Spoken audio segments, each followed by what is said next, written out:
By now, we're all used to seeing the big presidential candidates pay a lot of attention to issues that matter in early voting states. I am looking at your corn subsidies, Iowa. This year, California is a lot earlier than it used to be. We've also got 10 times the amount of delegates that Iowa does. And with that in mind, the Bernie Sanders campaign is focusing in on one big California issue: anger at PG&E. Having an ally in the White House and Bernie Sanders would just be a transformative change for this fight. We have people dying, people are paying with their lives. If we're going to be paying for everything that PG&E does, people of California should have a say. The Sanders campaign blended video of his visit to Paradise with interviews of activists who want the government to take PG&E over.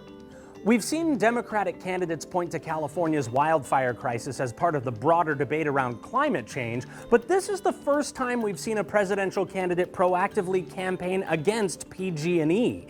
It's been a vexing issue, even for California politicians. PG&E, that company no longer exists. There's going to be a new company, or the state of California takes it over. While Governor Gavin Newsom has said he's willing to have the state take PG&E's monopoly away, he's long said that's not his preferred plan. He'd rather see the for-profit company reimagine itself and fix its safety record. For those just catching up, PG&E equipment caused disasters that killed at least 117 people over the last decade. It's also serving time for 6 federal felonies and is under investigation for possible criminal charges because of the 85 people who burned to death in the Camp Fire.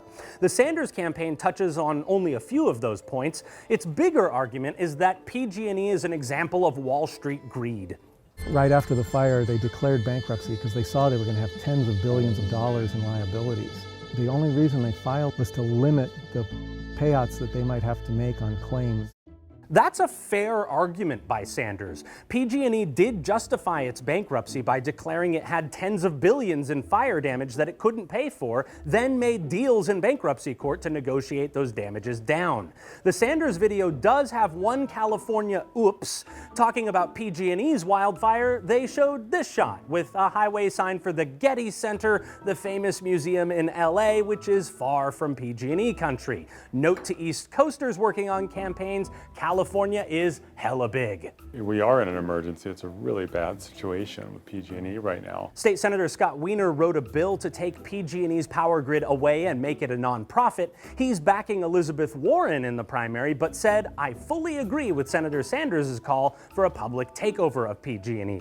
PG&E responded to the Sanders campaign by saying, in part, "We are committed to doing right by the communities impacted by wildfires and to doing everything we can to reduce the risk of wildfires in the future." PG&E has made it clear in the past any takeover would be a hostile act. It says that its power grid is simply not for sale.